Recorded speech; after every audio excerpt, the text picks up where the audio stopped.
I think that's another challenge that we have living in the West. They say, well, I want to know about the Islamic culture.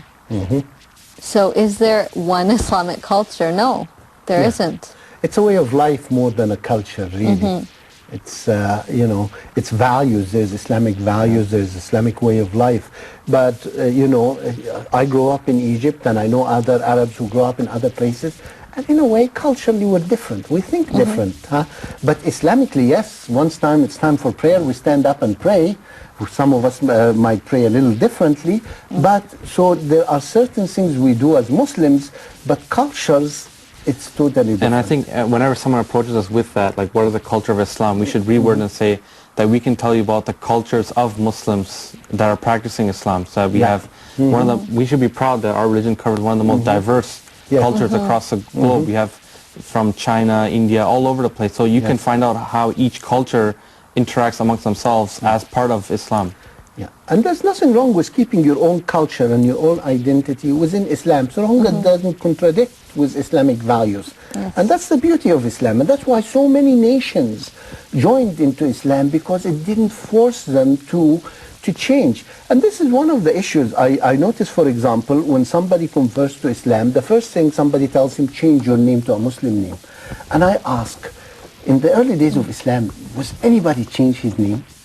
And the answer is no. Prophet Muhammad ﷺ changed the names of 3 or 4 people max, and it's not because there is such a thing as Muslim name. It was because their names, somebody's name was bitter. He said, no, you're sweet. Bitter is not a nice name to have. You know, so this thing about right away you became a Muslim, change your identity. And I'm not saying people who want to change have the right to change, but it is not Islamic to say now change your name because you became a Muslim. And I think people get that concept from when you have a child, they say pick a good name. And there's nothing wrong with that. Yeah. Name your so child I think whatever you people like. take that concept and then apply it. And we see it in Christianity. People pick biblical names, and there's nothing wrong with that. You know, my idea is when somebody adopts Islam, why is it somebody always suggests to him it's time to change, or her it's time to change your name? Even not even the name, it's just the whole appearance of why if you were wearing one type of dress before and automatically become Muslim and now you're wearing a different type of dress. Again, it's your personal choice, there's nothing wrong with that, but it seems to be the emphasis is on these things rather than first cleansing yourself inside and accepting Islam from your whole heart. They want you to fit into their outward picture of what a Muslim is, as opposed, and whereas Islam is for the most part, inward religion. We have outward actions to purify our inward selves. And that's very important.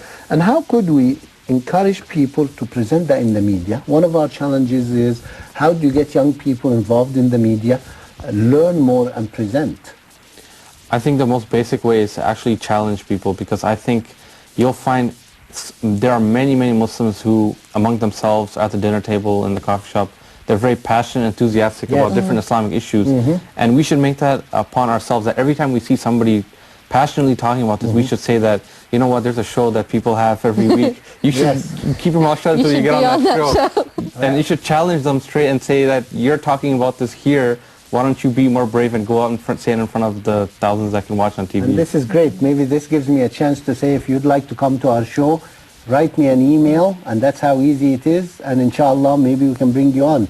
What's your comments? How could we encourage young people to come on the show? Well, I think we have to do a few different things. Traditionally, at least within the Pakistanis that I know, the 3 professions: doctor, lawyer, engineer. So, and those are the ones that are pressed. We need to tell our youth that it's okay to go outside of those 3. Is it okay? It is okay. Okay. I give you permission even if your parents don't. Not even tell them, but just even encourage them, like set up bursaries or scholarships or things like that to motivate Muslims to go into these kind of arts.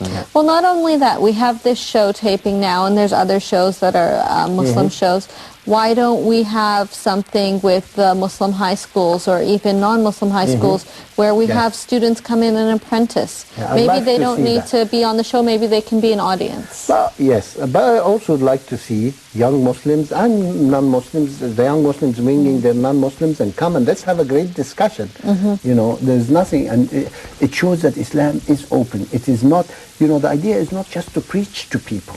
Really, it has to be a discussion and realize the beauty of Islam and realize what a wonderful religion it is. And that's the thing maybe we're not portraying. We've run out of time. This is a great topic. I'd like to thank you both, and assalamu alaikum wa rahmatullah. Allahu Akbar, Allahu Akbar.